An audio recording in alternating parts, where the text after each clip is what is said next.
It's Just Business with Steve Thomas and your host, Chris Larry.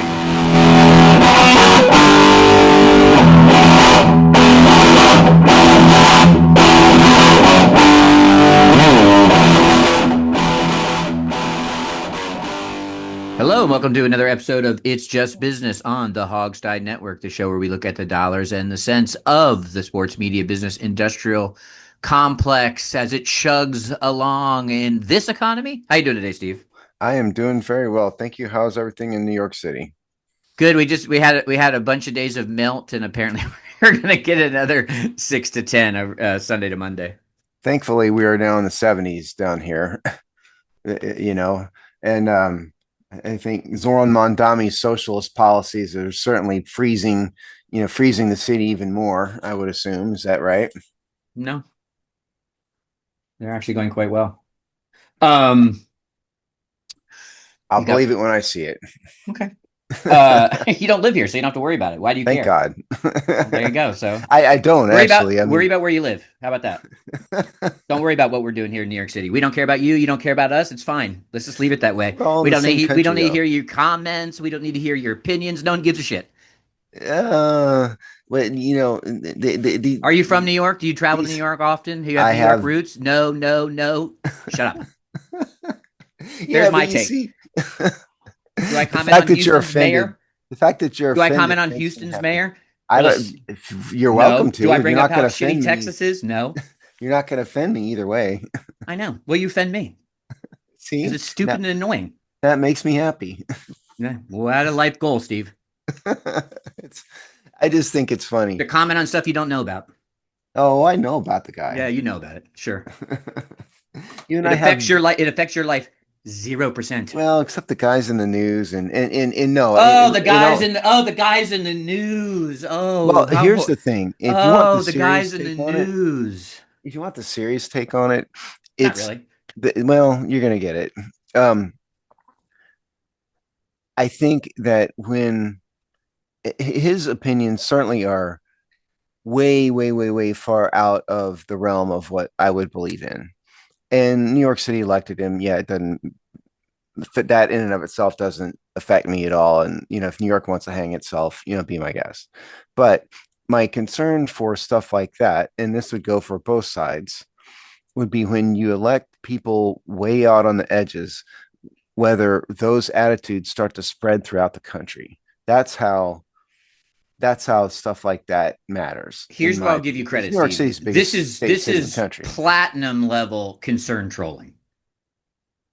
Well, I think he's very yes, this amorphous. The Mondami mind virus is somehow going to escape the five boroughs. It's not the Mondami mind virus. What it is that level of extremism becoming a national trend.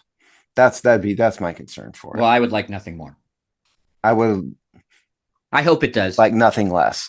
Good. See, you and I vehemently disagree on almost everything when it comes to that. My point is, I don't find it fun to needle you about that kind of stuff. Well, you're doing it right now. I know, because I'm good at it. I just don't enjoy it or lead with it. Listen, it's an easy thing to lead with, man. You want me to switch?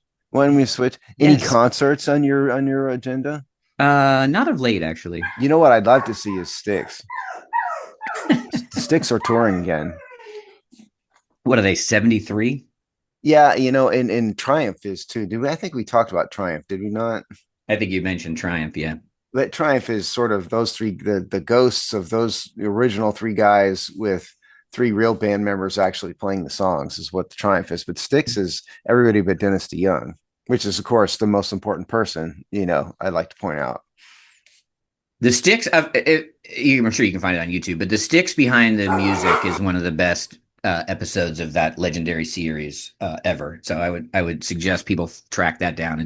You could not care one lick about Styx. You could not have even heard one note of the band, and it is highly enjoyable. Do you ever have this experience where you see someone wearing a Triumph t-shirt and immediately think, how is someone in the 21st century wearing a Triumph t-shirt, but then it turns out being the motorcycle? Yeah, because I don't think I've ever seen a Triumph band t-shirt. I've seen like hundreds of fake ones in my own brain. I'm a pretty massive Triumph the band fan, though. I mean, That doesn't the, surprise me. I mean, of course, Triumph on the record, I think, is distinctly different than Triumph the band because their records have many, many layered guitars in it. And then like these effects and keyboards and stuff. And I would think it would be extremely difficult for them to produce live with just three guys on stage without a bunch of junk mixed in. Maybe it'll be better when they have the other three guys, on stage with them this time. And the other thing is like the vocals are crazy. I don't know how realistic they are. The dog is not a Triumph fan. No, he's not. No, our cast members. He prefers Mountain. He's just growling at a dog. All right, Steve, let's get into it. Let's do. A lot of kind of obvious or kind of random NFL stories to cobble together here. One is shocker of all shocks. The Seahawks were put up for sale. What, within 10 days of the Super Bowl victory, something like that? Well, yeah, yes, because we did this story the week before the Super Bowl.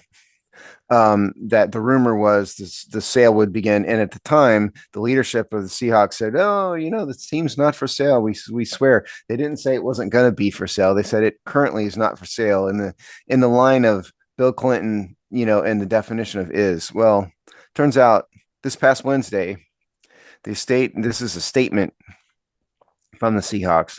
The estate of Paul G. Allen announced today it has commenced a formal sale process of the Seattle Seahawks NFL franchise, consistent of Allen's director to eventually sell the team. So Kobe's very upset here. Sorry. To the surprise of no one, they don't really have a buyer necessarily, which in and of itself is interesting because Jeff Bezos is in Seattle and he's not said boo. So. Yeah, I mean that's for the second straight time that there's a NFL team up for sale. It's the Bezos watch and everything else, and this one even makes some sense. More sense, yeah. The watch had made some sense as well, but this one just this is like a royal flush of sense making. And I actually, so funny. Now we're gonna I predict that later in the show we're gonna talk about predictions markets, and everything I'm talking about now, I'm thinking about in a prediction market context. So if I was buying shares, I would buy shares in Bezos is not the owner of the Seahawks eventually. I don't know. I don't know if we have enough information to know.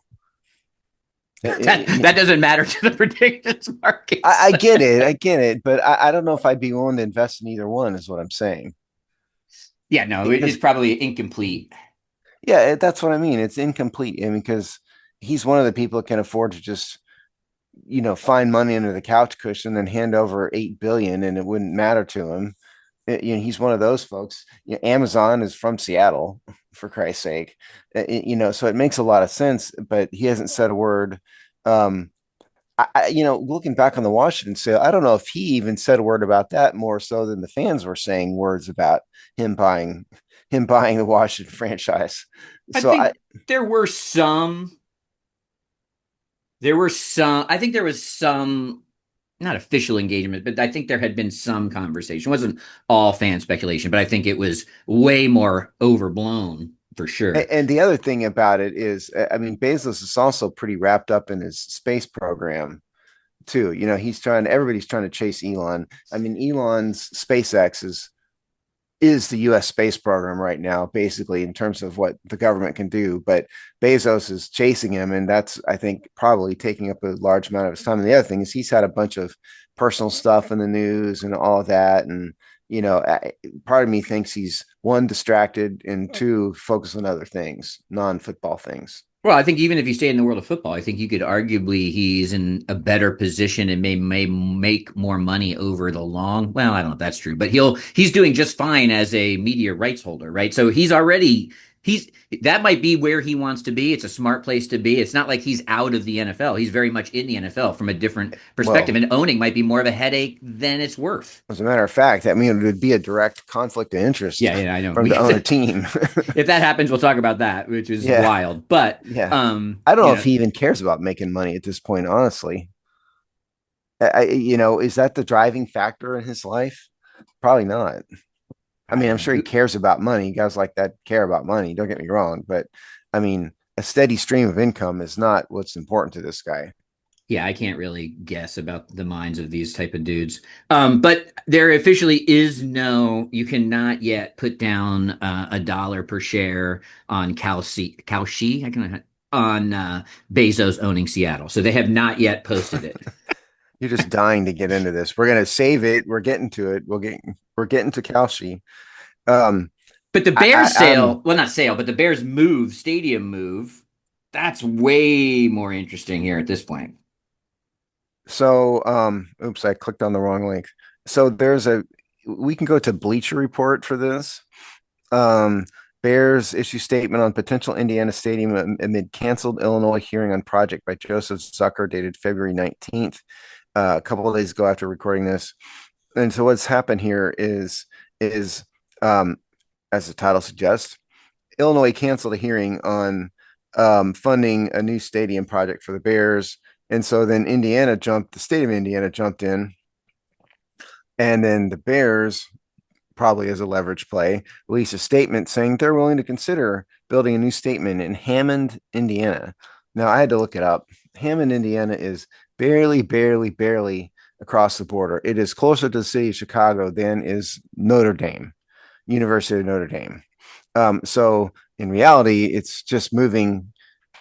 If they built a stadium in Hammond, Indiana, it would really be just they're moving to the suburbs because it's a Chicago suburb. It's just over the line, but it matters at least to Bears fans that they would be in Indiana and not in Illinois, not in Chicago. I personally, I think this is nothing but a leverage play. I don't know if the Bears would actually have the gumption to actually move out of Soldier Field to Indiana. I mean, money rules all, though. If Indiana came up with funding a huge amount of it, maybe they would. But I tend to think this is probably leverage.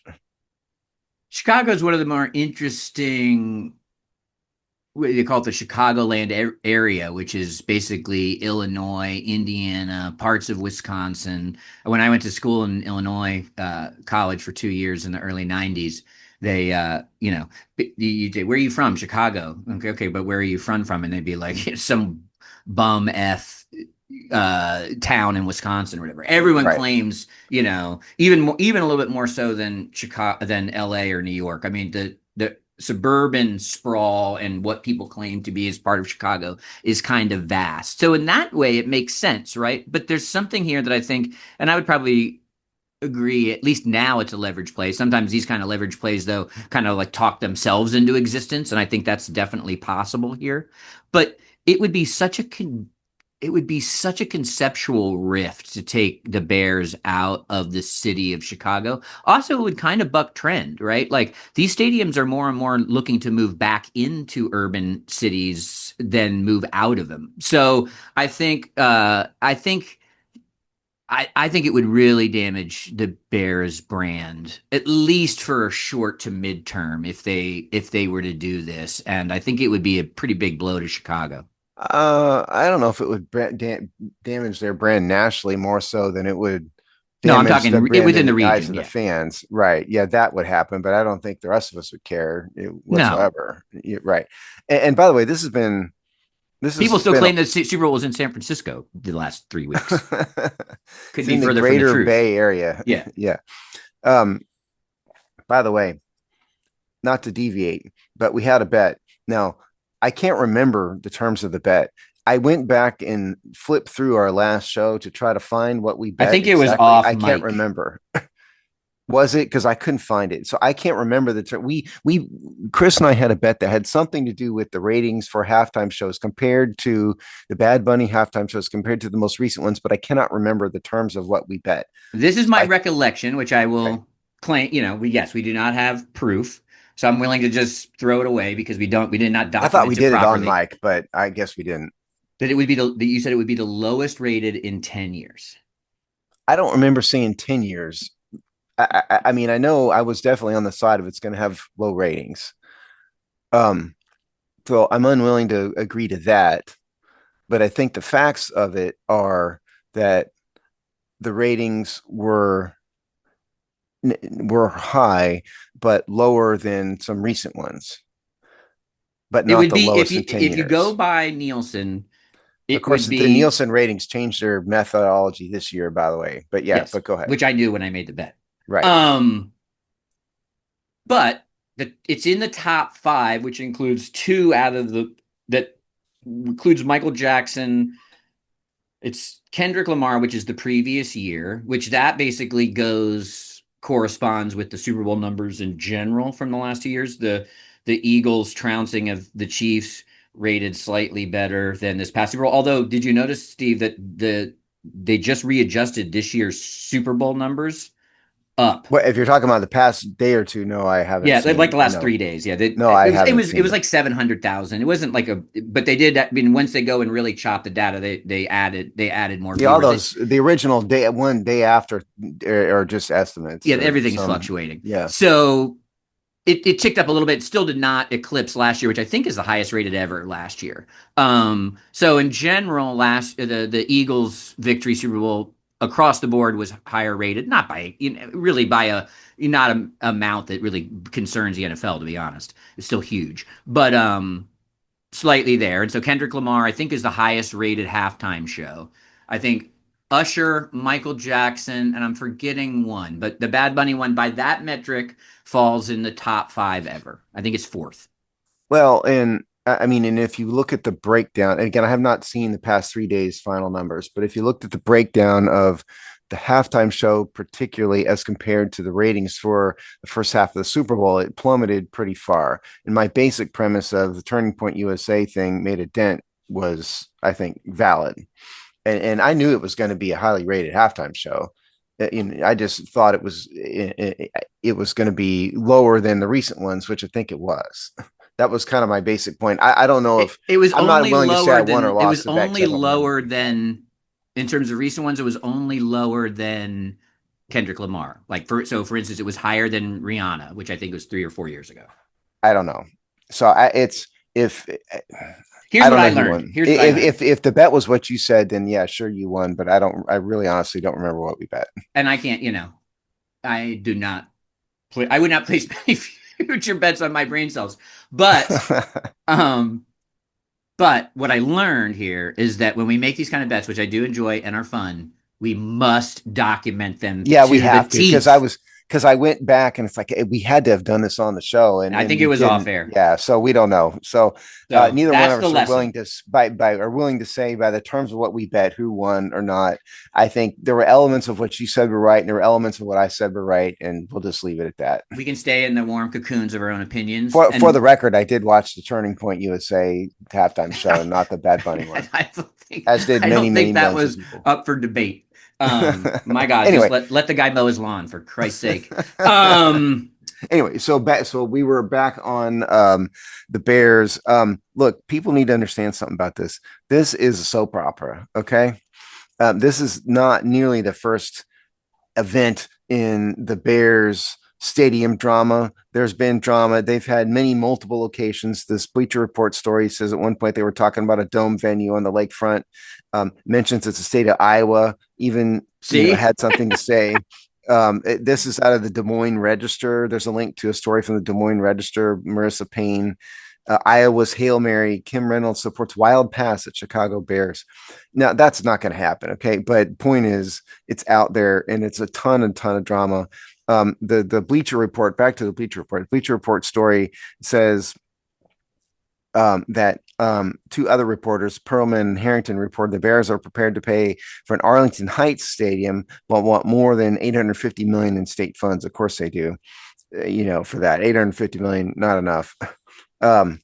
And then the Capital News Illinois report there's positive momentum towards Arlington Heights. Then you got state of Indiana weighing in. It is nonstop drama. And here's the bottom line: as it is for always, as it was for Washington, as it was for others, the state and the municipality that throws in the most money is going to get the stadium, no matter what the fans think. oh That's the yeah, bottom line. yeah, that's It's just undeniable. business, Chris. Yeah, and they really, I mean, part of this soap opera is that it actually built on top of Soldier Field at least once, if not a couple times. So they kind of maxed out the like just make the stadium better route. Yeah, they did a major renovation of essentially they rebuilt the stadium over the on top of the frame of the original stadium. So what is there and called Soldier Field is not really the true original Soldier Field, even though it's in the same space, and that's what they call it. And like Yankee Stadium today is called Yankee Stadium, but it is a completely new at a new location, Yankee Stadium. That is not what the Bears did. No, they built it. Yeah, it's pretty wild. So they've exhausted that, right? Like that's not happening again. Right. Like so that they're not doing that. So it's going to move somewhere. This is the Bears leveraging all these different local and state governments to see who will give them the most free money, period. Yeah. Although they definitely hit the accelerator on that process over these last few weeks. Oh, yeah. And I don't know the situation in terms of the lease and how many years they have and all of that. I didn't dig too far into that, but sometimes those are leverage plays in of itself, and they could always extend whatever lease it is, but that's a leverage point too.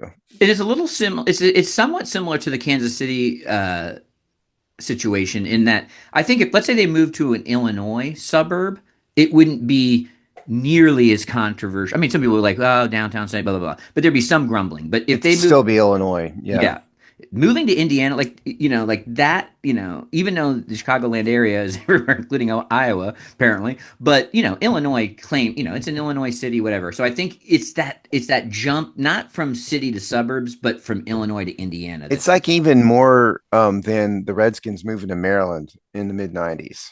Yeah, because that was much more of a concept. Well, DC is so small, and it was much more of a conceptual region.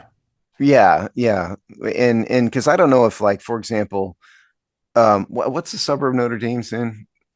South Bend. Thank you. I don't know if South Bend, the people of South Bend really consider themselves a Chicago suburb, for example. Whereas like Upper Marlboro, Maryland, is they consider themselves a suburb in a part of the Washington, D.C. metro area. Whereas like the Indiana side, do they really think they're Chicago? And do the people really think they're Chicago? Or is there an attitude of, we're Indiana, we just happen to be near this big city? And so I think that's a big move for the fans, mentally for the fans, if Chicago's going to do that. I agree with you. Yeah, even though obviously there's probably Bears Nation in terms of fandom, just conceptually, probably goes from the Dakotas to to the middle Eastern of Illinois. Yeah. Right. Well, yeah. I mean, right. And who knows what the people in St. Louis root for now? Now that the Cardinals. It's a pretty heated city rivalry, but I'm sure enough people have adopted them. Yeah, true. So we'll see. And again, people need to ignore all the drama and just understand that whatever suburb and state offers the most money is where the Bears stadium will be, no matter what. Period. Yeah. A lot of happening with the Bears. It's going to be a good couple years for them. Unfortunately, well, it's a good time for them to build a stadium. They've got a quarterback. Yeah, good marketing point. It's fun. It's funny how those things all seem to go together. It's almost like these people understand business and business leverage. Speaking of business, let's move into one last quick NFL story in that their exploration of new markets. This show's been around for a while, and we used to talk, really about the sort of uniquely American nature of NFL and football in general. But the NFL knew that was going to be a ceiling for them, and that there was no magical second nation you could get a 3D printer and print. So they had to look for new markets, and given how much expansion is in international games, including going basically all the way around the world to Australia, really shows that they're obviously making money. This is obviously working, and they are pushing hard now. What is it? How many games next year on the NFL docket? Okay. It's in the teens, I think, right? Yeah. So CNBC Sport has a story on the NFL's international efforts. It's called "The NFL Just Wrapped a Regular Season. Here's why it's next year is going to be even bigger" by Tom Chitty. That's a heck of a name. Dated February 16th. So a week or so ago. So next year they had 7 international games in 2025. They're going to do 9 overseas next year. Oh, so I was a little overshooting. You were close, but yeah. says at this point, every one of the 32 teams has played a regular season game outside the United States and is signed up to something called the Global Markets Program, which I'd never heard of, by the way. And so what this is, actually, we talked about this briefly. Now that I think about it, it just went out of my head. This Global Markets Program is the NFL's effort to break up the world for marketing regions for certain teams. Okay. And they give examples. Teams with geographical, cultural, quote, this is a quote, teams with geographical, cultural, historical ties to country are often granted rights in those territories. For instance, the Cardinals have rights in Mexico. The Dolphins, which has, South Miami, Hispanic and Latino community, Argentina, Brazil, Colombia, Mexico, Spain. Pittsburgh Steelers have Ireland because the owners are Irish, etc. Which is interesting there. Now, so the expansion, what they're talking about here is an 18 week schedule, 18 game schedule in order to, okay. So yeah, here's a quote. The possibility of an 18 game schedule requires more work, requires more alignments, but that opportunity to bring more regular season football and in turn the opportunity to play beyond this current number of international games is something we're certainly considering. That's a league guy, O'Reilly. And that's something the Players Association will have to agree to, and the Players Association has not done a good job of advocating for their members for these increased schedules because what they should have done is the contract stayed the same, player contract stayed the same when they went to a 17 game schedule. They should have insisted on another game check, not just split the contracts that they have, and they never did. That's what I would have advocated for. But so it's this 18 game schedule probably means far more international games is what they're talking about here. So it's the NFL's long-term effort to globalize its product, which they haven't done, and then that eventually the goal would be to have internationally based teams and international based division eventually. Yeah, I think that's the moonshot. I think right now they're just, building interest. And I think actually some pretty successfully. It's becoming It's taken a long time though. Yeah, no, but they're in it for the long game. You can start to, now that if you watch it for, I think 10 years now, something like that in terms of that first London game. Yeah, keep going. It says in here. Which it was just one game a year for a couple years, but you can track, and they wouldn't be doing it if it wasn't working, right? So, and the working might be incremental, it might be small payoffs, but the larger, which I agree that probably the moonshot ending is a league or a team or combo. Well, I think you can't do a team; it'd have to be a division. Yeah, you'd have to. Well, you could get away with it logistically. London, you can get away with it. It's only 5-hour flight from the East Coast. I don't know, maybe. And by the way, according to this CNBC column, the international series began in 2007. First international game was in London at Wembley Stadium. So it's actually been, this is a little longer, 20 years. Yeah. So, it's one of those like slow burns, but you can see now that the last couple of years they keep, kind of turning up the heat, in a considerable amount and in new markets. It should be interesting to see. I think they also like the kind of like sneaky way they also like this is it expands their, which I know that at what point does the bubble burst, but giving people morning football on Sundays, that just extends that viewership day and I'm just sticking on Sundays, right? So not even worrying about all the other days. That gets you what that's like 8 a.m. to midnight. You could potentially be watching football. They also like that. I've said before on this show that at some point the bubble's going to burst, too much of a good thing. I keep saying, like, if you eat chocolate cake for every single meal, pretty soon you're sick of chocolate cake. There's something to be said for, kind of saving, not an overload of dopamine with this stuff. And a part of me thinks that you're 100% right. I mean, they're practically doing it now, 8 a.m. to depending where you are in the world, late evening with these games. That's a lot of football. It is a lot of football. And I've always thought at some point the bubble's going to burst, but every time I think that, it never does. It's like these people are Teflon. We haven't found the too much cake line yet. That's for sure. Yeah, right.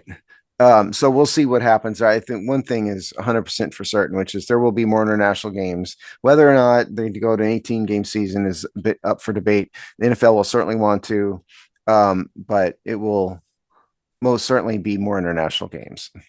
I think it's, the Americas make sense. Western and even borderline Central Europe with Berlin makes sense. Australia is wild. That's way too far. I mean, that's not I mean, the I thing. mean, they're just testing the waters and exhibition, and you can imagine that culturally, it's probably ripe for it, right? Like everything but the distance makes sense, The but the 13-hour time distance is difference is crazy. just, Yeah. yeah, no good.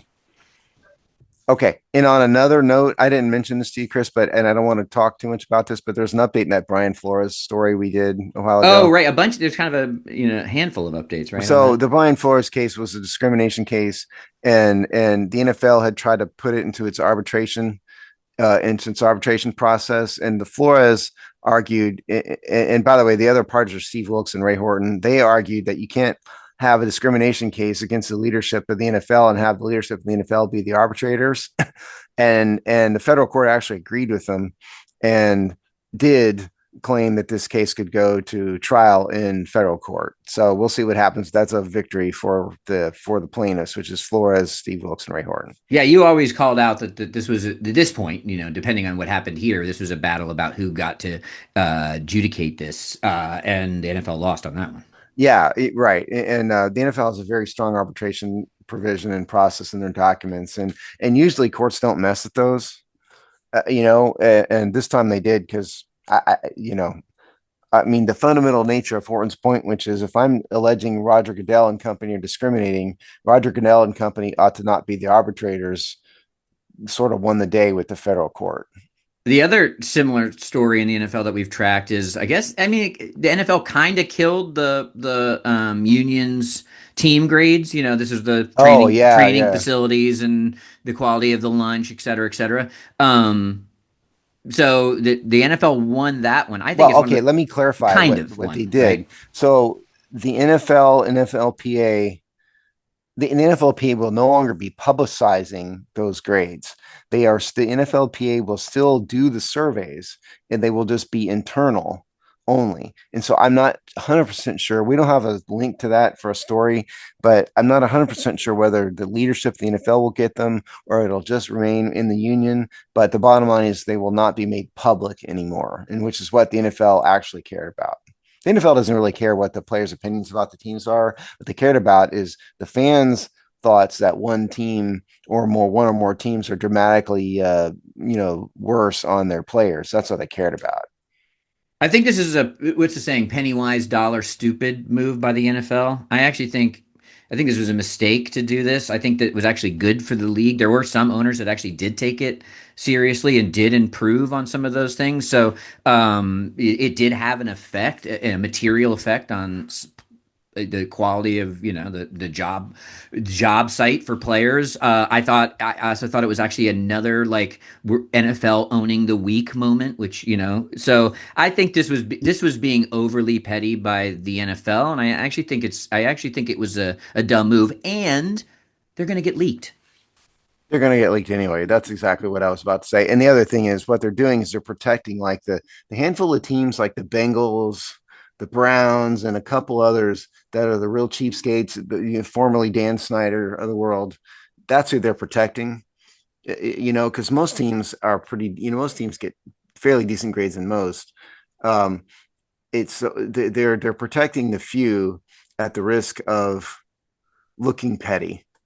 Yeah, I agree. And even the Bidwell Jr. in Arizona was like actually he's had a public statement that said I actually like them. We take these seriously and made and this is not an ownership group people would put in the upper echelons of NFL No, they're in the ownership. bottom third. Yeah, Certainly, Bidwell's been a train wreck in many respects. right. So Son The somehow son has somewhat been better than Bill yeah, he Bidwell, but takes the yeah, reputation of his dad for sure. But I thought that was interesting that somebody who probably fits in the bottom third of any way you look at NFL ownership actually kind of talked. And anytime you say an owner, say something contrary to what the owners think is interesting enough as it in and of itself. But he had a public statement that said, "I like these. This has helped." see, we agree on something, Chris. There's We yet another thing. We agree on many things, Steve. That's the hysterical part. All right. So we said we had small NFL, and now we've taken up a lot of our show with the NFL. So let's go from We had a something. bunch of small NFL stuff. Yeah, let's go from the fun stuff like workplace litigation, workplace safety. Where stadiums are, who owns them, all the fun sports business stories. Ultimately, the ones that are real meaty and fun and about a league that we really care about. To the Epstein tentacles, I guess you could say. Starting to I rock. swear, I thought you were going to say another word instead of tentacles. No, see, I pivoted. Now, if you've been following the Epstein story, even going back pre-release, his involvement in high-level academia has been a problem and an issue now, going on however, the last 15 years. In fact, I have sort of an interesting story about how it affected my world to some degree, not me directly. But Chris, were you in the Epstein files, Chris? No, but I actually do know someone who was. But he was deeply involved in spreading his money in academia in general. But then you mix billionaires, academia access, and what billionaires care about and what they put their names on, which is the sexier parts of college life, which are sports. And you're starting to see a pretty sizable connection here that goes beyond just the universities themselves and into the sports programs. Outside of the fact that the guy's a scumbag, an epic level scumbag because of his predilection for underage girls, which is gross and awful, this guy has got to be one of the biggest, most successful slimy useless grifters in American history. We still don't really even know where the pot of money came from originally. That's what I'm talking about. I mean, wasn't born with money. He didn't really ever do anything. He was a low level money guy, financier type. And how he got all these ties and all this money is it's a mystery, man. And so, okay. So first of all, Front Office Sports, the memo, which is the thing we recommend everybody subscribe to, had a story on this called Epstein Files Fallout Spreads to College Sports. There's not an author on here, but the memo itself was dated February 20th. And I'm not going to get into too many names here, but they mentioned ties to Ohio State, Tufts University, UCLA, Stony Brook University. Now, the Ohio State one in particular has a Lex Wexner connection. Lex Wexner is the Victoria's Secret guy who is a slime ball in and of itself, and so he is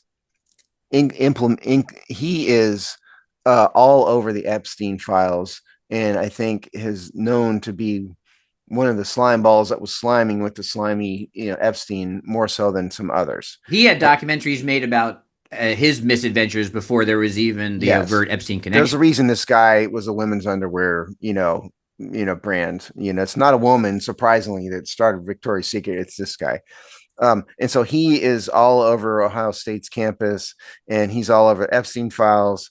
And so this has hurt Ohio State. And Tufts University, it's Tisch. We talked about Tisch. He's one of the Giants. It's much an NFL story there. Right, yeah. And Tisch is all over it too. And then UCLA is Wasserman, which is another one. And look, and I said this before, I think people need to be careful about who we are accusing about Epstein files, just because there's millions of pages and there's millions of references to people that are absolutely meaningless. And so I would just caution people, every single name that's mentioned in the Epstein files did not necessarily abuse children. Okay. Some of it's totally innocent. Some of it's not, but in these cases, Wasserman, Tisch, Wexler, those guys are all over it. And so those universities now have been dragged into it. Your thoughts? I'm trying to find a quote from Wexler that just is hysterical. Okay, so this Wexler guy, there's a lot of hysterical Wexler quotes out there over the years. Did you see the hot mic moment with his lawyer in the deposition from last week? No. You could go find that. He's basically Wexler is just yapping along, and the lawyer kind of Tried to get him to shut up. Well, Yeah. he basically kind of gave the judge like a little look that I'm going to talk to my client, whispered in his ear, and he's like, "If you don't shut the f up, I'm going to kill you." Or The something, lawyer not said like that to yeah, Wexler. yeah. It's go find it after the show. It's a hysterical lawyer hot mic moment. He was just like, I don't even think he cared that he was like going to be mic'd. He was like, "Stop talking." See, okay, so depositions. Um, I have been in. I've done 70 or 80 depositions in my legal career, because I did litigate for a time, commercial litigation, and you spend a lot of time. I've both deposed people and presented people for deposition. You spend a lot of time when your client is being deposed, telling them exactly what to say, and part of it is only answer the question. Don't expound on things. Depositions will only hurt you. You being deposed is the only reason they're doing it is so they can present it at trial and have you disagree with yourself when you say something at trial that doesn't line up with the deposition exactly. Okay. And so you spend a lot of time with these people saying, shut the hell up. If they ask you your name, say my name is John Smith. Don't go on a diatribe about it. But when you get these really, really egotistical rich guys who think they know everything, they're going to keep talking and talking and talking. So it sounds like that's what Wexler was doing in his law. He was finally like, "Dude, I'm going to kill you if you don't shut up." It's funny. But this is the quote. This is specifically around the Ohio State stuff. So it's from the Frontline Sports, right, article. I was naive, foolish, and gullible to put any trust in Jeffrey Epstein. He was a con man, and while I was conned, I have done nothing wrong and have nothing to hide. That part, whatever. That's fair. Whether or not true is a But decent to try to sell to people that you are naive, foolish, and gullible, I'm right? just At a this poor level, innocent underwear right? Like I'm salesman. just a dumb huckleberry, the guy flew, came through town and took my coins, and what a dummy I am. I mean, give me a And break. by the way, like Wexler, I'm not going to get it right. I don't have these in front of me. But Wexler's had all kinds of allegations against him from like Victoria's Secret models and like his just sort of general slimy behavior. And so I can't I don't have it right in front of me. So what exactly? I don't think anybody's ever outright accused him of like rape or assault or anything like that. But they've accused him of just generally being a slime ball. And so he kind of fits along with the Epstein universe. Well, but like it's like if it looks like a duck, walks like a duck type of thing. Right. But what's like, interesting would you here open a women's underwear company, Chris? I mean, no, of course not. no, what do I know about that? Right. So I think, this is kind of, to me, the bigger Epstein in academia is actually a massive story. And this is just to me a side plot of that. But I don't really see what will happen, which the article even says that this has not come up yet, but is a probable. These universities will just rip these names off and go on business as usual. No one's giving them money back. These checks were cashed in some and they cases mean literally rip ago. the names off the building. Yeah, right. It's about. no longer the Wexler, whatever, the Tish. Stony Brook cracks me up. They'll find some other billionaire or millionaire to so they'll just rebrand it. They'll just say that just out, put someone else, some of the rich now, or they just put the team name on it or whatever. So that's all that's going to happen because the buildings are built, right? The money's already been brought in and spent. So really the labeling of that's like the Tish building, or whatever. It's just ego more than marketing. Tish himself because he was played football at Stony Brook is a New York State public university in Long Island. Okay, it's not. I was even shocked that they played D1 sports. Well, my point is, for example, in Houston, it's NRG Stadium. Well, NRG is a company that's marketing its company corporate name. FedEx on the stadium in Washington, formerly, what is it now? Northwest Bank? Yeah. Northwest is a bank. They're trying to market themselves. Well, Tish himself isn't marketing anything. It's just ego. Yeah. Just period. It's ego. And it's a strategy for the fundraiser, right? Like for this much more, you get your name. It's just how it works. But they're appealing to the ego of the people, is what I'm saying. 100%.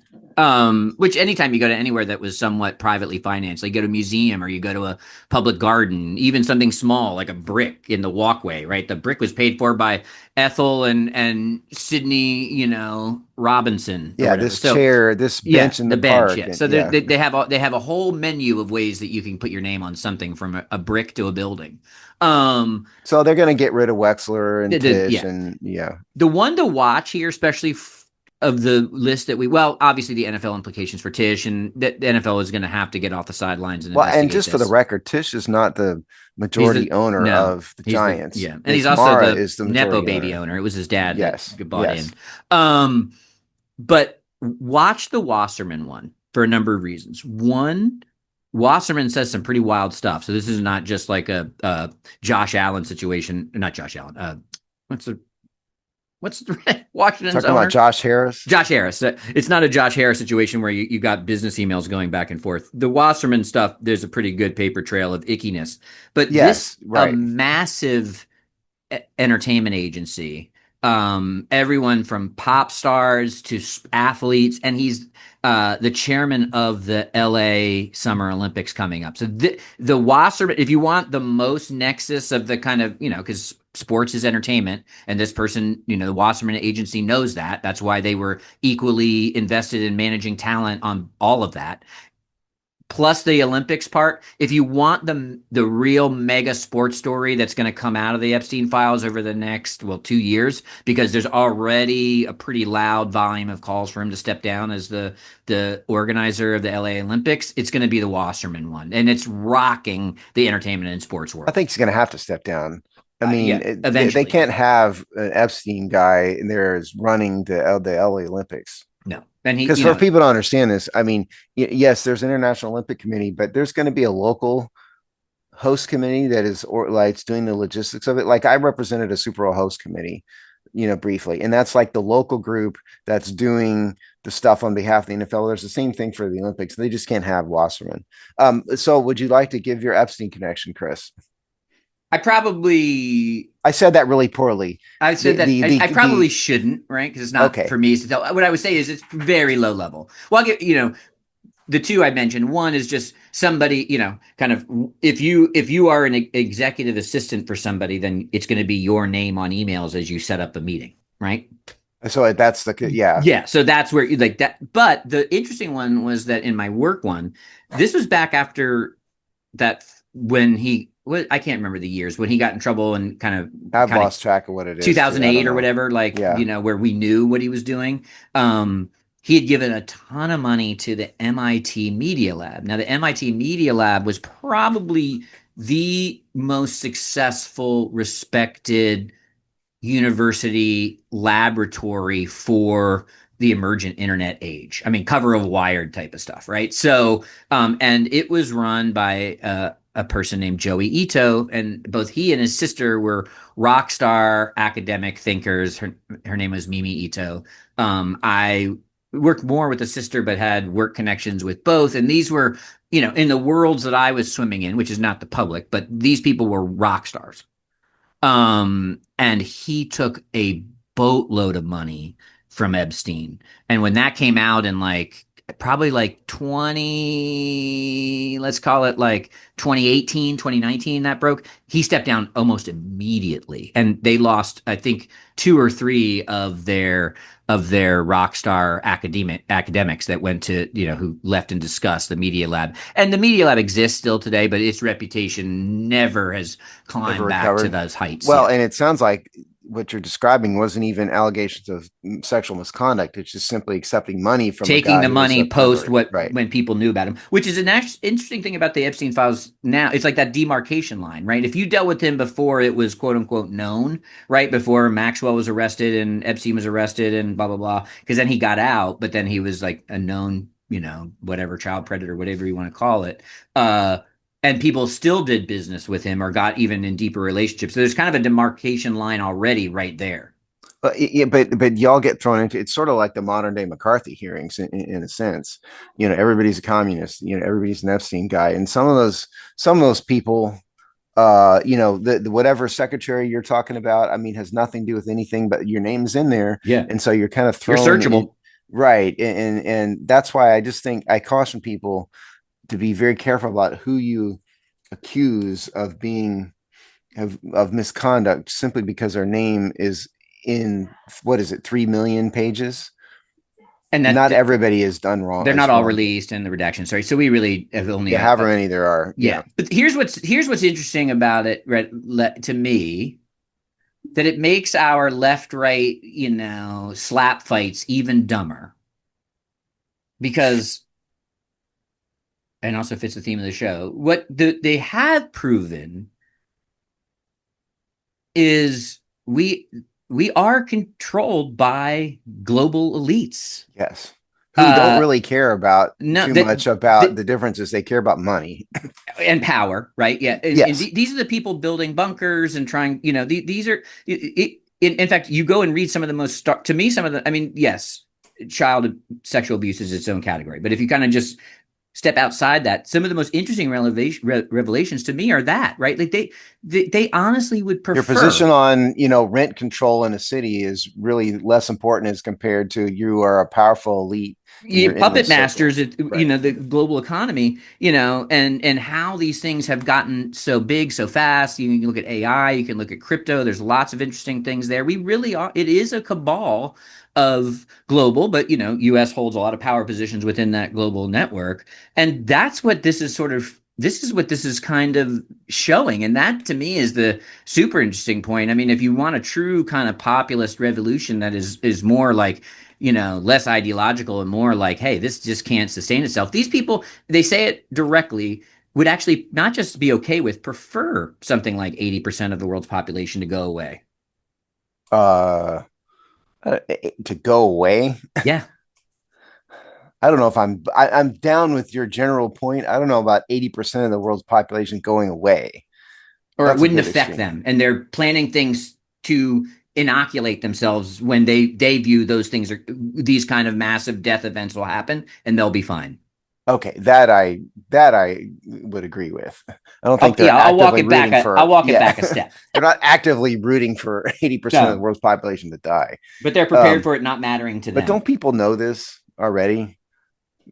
I don't. Maybe people don't really appreciate it, as much. But yes, it has. What it has revealed is that politics don't really matter in the world of the ultra moneyed elite and powerful too much, because people on both sides of this are all over the Epstein files. Oh yeah, yeah. It's and his ideology switched to per opportunity. I don't think he had an ideology No, other than um, power and young girls. influence. Yeah. Yeah. Well, so we move on to a different story about how these oligarchs are helping to entertain the masses to at least ignorance. Is the explosion of the prediction market as the newest bauble that's put in front of the masses and the sports leagues and in some case athletes who can't wait to get involved in this latest technical playland. Okay. First of all, for those of you who don't know what prediction markets are, number one, understand this is just a clever way of betting. Okay. What they're supposedly selling, we had somebody come to the Hogsty about something like this years ago, by the way. What they are selling is you can buy a share in something. And so if it's the Seahawks to win the Super Bowl, you can buy a share or part of a share in yes, the Seahawks will win, or no, the Seahawks won't win. And so then the price of the share is based on the odds set by the party controlling the market. So is it Kalishi? What is the name of the Kalshi? Thank you, Yeah. Kalshi. So Kalshi is going to sell you shares in the Celtics will win the NBA title.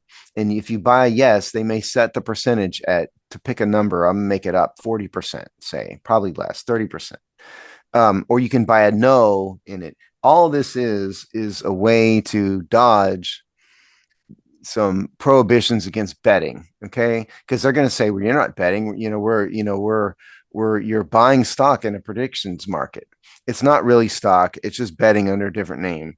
And so one thing that's happened unbelievably is that Giannis Antetokounmpo, how do you pronounce this guy's name? Antetokounmpo, the Milwaukee Bucks star, Giannis, is now a shareholder in Kalshi, shareholder in the company that sets prediction markets for the NBA. Now the NBA has a rule as to how much you can own in it and everything, but he's going to be a shareholder, and hypothetically, then he could influence the market directly by choosing to tank a game and go, oh, I didn't have it that day. Look, I think it's really, really slimy. And if you ask me, all these leagues need to get out of bed with these prediction markets. See, Major League Baseball's all over it. NBA is getting into it. NHL, NFL is the only NHL. one that's cautious right now. Right. Because all it is, don't let it fool you. It's just another gambling market. There are very little differences. There are very little similarities, excuse me, between a slot machine and playing craps at a table. They are both still gambling. There you go. That's exactly right. This is still what you're doing here in the prediction markets. You're taking your money and you're investing it in a bet that some future event will happen. Giannis gets 30 points. The Bucks win a game, whatever it is. That is gambling in the same way as if you walked into the gambling house in Vegas and said, put money on the Bucks. Same exact thing. It actually, for people that have said the stock market is just high stakes gambling, and this is the prediction market and their success and their popularity is because it works more like the stock market than it does a sports book in terms of how you gamble. So, it is all just gambling, including the stock market. It's super. I'm about to put. Well, actually, one way it works that I actually had to teach myself because I've sort of avoided. Have you done this? No, I haven't. But I'm about to buy some stakes in whether Josh Allen will show up to the Oscars, and I'm going to be betting on yes. Why? Because his wife is in Sinners. Oh, I didn't know that. Yeah, his wife is Haley Steinfeld, and she's not nominated, but the movie is nominated a ton. I would, and who wouldn't want to be on the arm of their actress wife going to the Oscars if you're a superstar quarterback? Yeah, so I'm bidding a yes on that one. But this is how it works. So I think it's something like 40, but the odds are around 40. I don't know so you pay 40 cents per share, and then but if it pays out, you win $1. So you get the 60 cents. So if you buy 10, which is another way of saying the odds are, 40%. And so if you were that would be a plus, that would be a minus 40. Then I think. Yes, exactly. Right. It's all odds based. So if you, I think the odds were that Seattle was going to win the Super Bowl were pretty high. So maybe let's say you bought that at 70 cents. So you paid 70 cents a share, but you're going to get out $1 a share. So you're earning 30 cents per share on that victory. And that is what Giannis has bought into. Now, I know we're running out of time, but New York Post had a story about this also about MLB. It said MLB considering partnerships with controversial prediction markets by Dylan Svoboda, published the 12th of February. And basically this is saying the NFL is considering partnering with Kalshi and Polymarket, which is another one of these prediction markets. And of course, they're going to work to ensure the integrity of the game. Don't worry, it won't affect us. Trust us, it won't matter. So we'll see if baseball does it. I'm going to predict that I'm going to buy a share in predicting that baseball 100% will platform with Kalshi and Polymarket. Yeah, you might be buying that one on 85 cents on the exactly right. The one interesting thing about the very specific example of kind of the scumminess of Giannis or any individual player kind of becoming an investor here is that will Giannis be traded previous to the trade deadline was a really popular bet or real, that was also, will Giannis average 25 points a game? But he probably he's because he has a no trade clause, I believe. So he knows exactly whether because he can say no to any trade. So it's slimy. He shouldn't be there. There should be a prohibition against players and owners being in this, or coaches and anybody involved with the team should not own stock in this. And he announced this days after the trade deadline. So they were obviously negotiating this before. It's wild. It's wild. Yes, it's gross. The whole thing. Just know, learn anything about it from this little discussion, learn that it's just gambling under a different name. Do you know the difference between Polymarket and Kalshi? And it's just two different companies? No, I don't. Well, I mean, yes, that's true. They are two big companies, but they actually operate pretty, they still doing all the way to bet we described is the same, but their back end setup. So Kalshi is actually fully regulated by the U.S. as a futures prediction. So any kind of futures financial instrumentation. They can do it's not just sports. These people are doing predictions on all. Yeah, but it's regulated by the same people that regulate financial futures markets, right? Okay. Same laws, regulations apply. poly market, which is dubiously legal in the US, you have to sort of work around because it's all blockchain.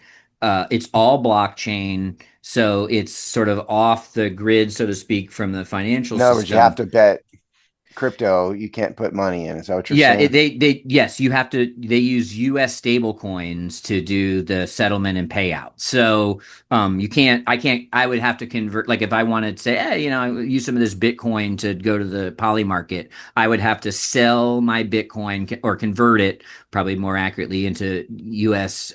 Stable coin, and then that's the currency of record, the digital currency of record on the poly market. So, in other words, it's one more step down the slime ball road for this. Yes, definitely. But that is the key difference between the two platforms. Interesting. I mean, it's again, theme of the show. Ultimately, money rules all. Should the MLB be platforming these people? Of course not. Of course, it's infecting the integrity of the game, or even the perceived integrity of the game, which is almost as bad. But they're going to do it anyway because they can't help themselves and they'll make money. And they've already broken the seal with the DraftKings of the world. So it's Yeah. like, Why? what's the difference? Once you start snorting coke, you might as well do them all, right? Right, right. You know, crack or meth is just What does it matter? yeah, at that point. So there we go. So Steve, are the Hogside getting ready for their free agency previews? We're in the middle of the free agency previews as we speak. We're doing that. We're doing draft previews. We'll start up our position group breakdowns, after the draft, because we need something to talk about in the off seasons, which we do every Thursday on the Hogsty podcast and in all of our regular written content. They do not have a position that doesn't have an area of need. That is exactly true.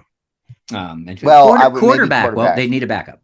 Yeah, but I'm just assuming, I'm going on the assumption they're going to re-sign Marcus Mariota as they should. Well, if you're in the futures market, this would be a good time to jump on yeses, considering that Kingsbury did not get a real job. If he had gotten a real job, then I would be voting on no. I'm not getting into this futures market. I don't know. Not doing it. That's exactly how the thinking works, though. If Kingsbury was the offensive coordinator in Baltimore, then you'd be buying a ton of no, he will not return stocks. I'm not buying any stock in that. Okay. When will they suddenly they'll start calling certain ththings blue chips, right? That'd be funny. Here's a blue chip prediction. Stock. I think I am going to buy some Josh Allen attends the Oscars. All right, Steve. We will see you in a few weeks at least.